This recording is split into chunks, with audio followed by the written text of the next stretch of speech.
Here we go. On the road again. Just can't wait to get on the road again. But this time it's on the water again. Hey, Vern. Hey!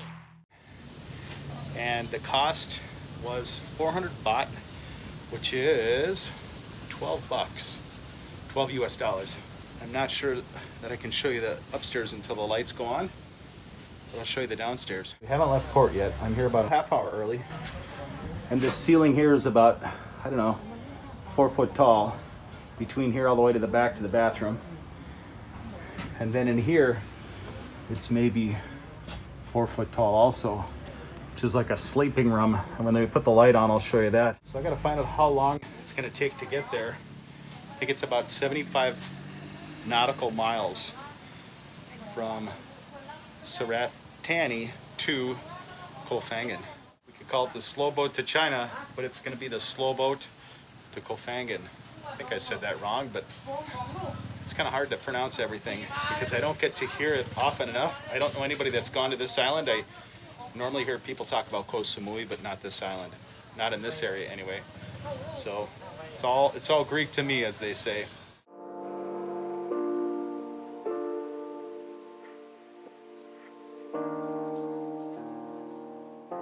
All right, so they're loading the boat up, and I think it leaves in about 25-30 minutes. So just a nice quiet night. It's not raining, it's not too windy. Let's hope for safe passage. There's the bridge in the distance. So in the center there, looks to be about the highest part. So I'll show you our setup for tonight. All right, here's my setup right here. I got 2 mats, and I'm lying down. There's a little window by me, there's a fan. Like I said, the ceiling's maybe 4 foot tall, 5 at the most. This is my home for the next 7 hours. We're leaving at 10 p.m. We'll get there the next day at, I believe, 5 a.m. So it's just me and this other gal here. We're the only 2 people on this boat.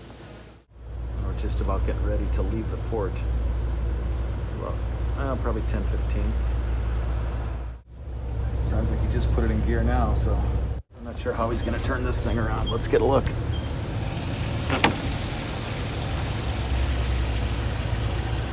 He's pumping out water from the bilge.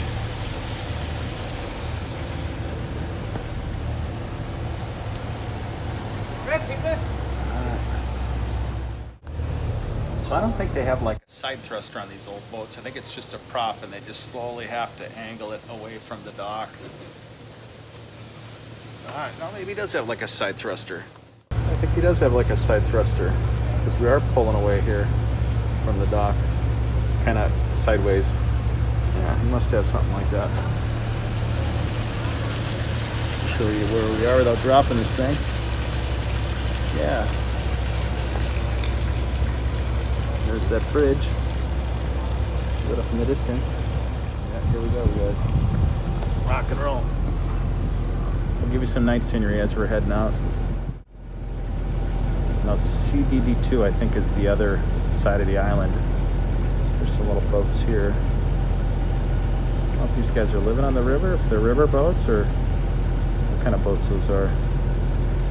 Well, it's hard to tell. So it's a nice night out, a little bit of breeze.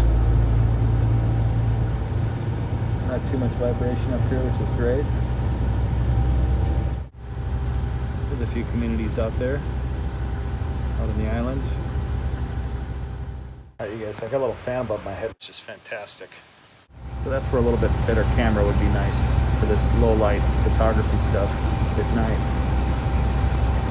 So I'm looking forward to upgrading. It's gonna be darn expensive, but boy, it'll be worth it when it comes to night photos, night videos. Yeah, everything was okay till about 3:30, and now seems like the ocean is seasick and we're doing this. Yeah. All right, guys, 4:51. It looks like we're coming up to the port. All right, guys, we're almost there. Getting ready to dock. He's still tired.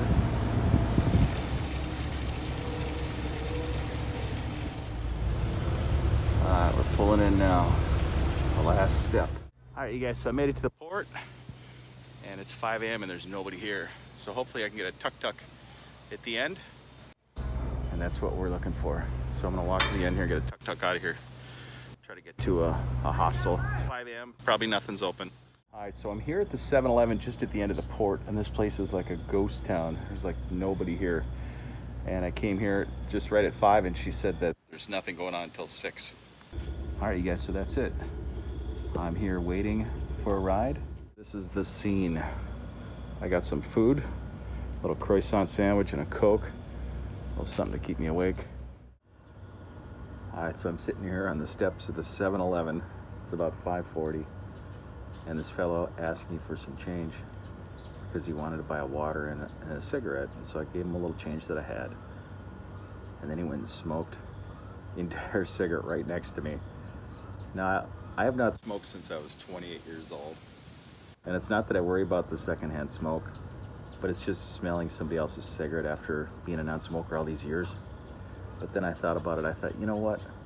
When I smoked, I was like the worst smoker, and I didn't care what other people thought. And if they didn't like me smoking or the way it smelled, I was just one of them guys. I could care less.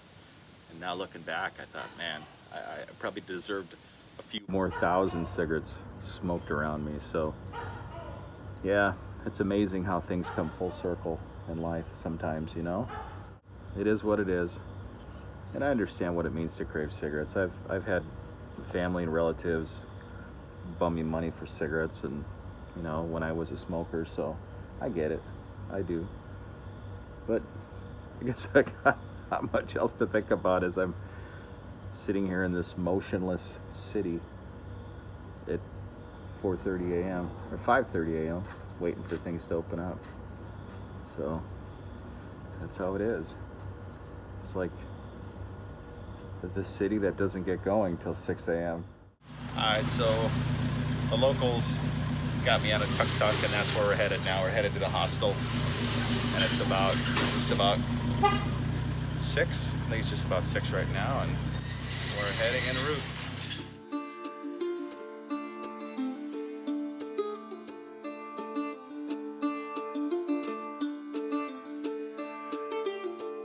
So it's 2.5 miles to this hostel. Hopefully they're open.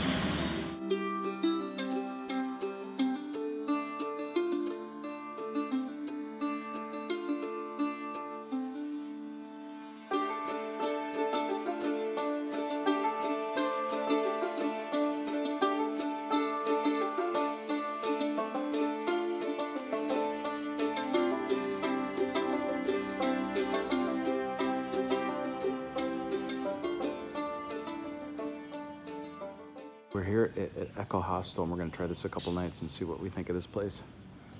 All right, so we made it to the hostel. It's 6 a.m. and they're not open until 8, so it looks like we're doing a little bit more waiting. They serve some food, and they're not open till 8 a.m. So now open. I wonder if they were closed. I don't know.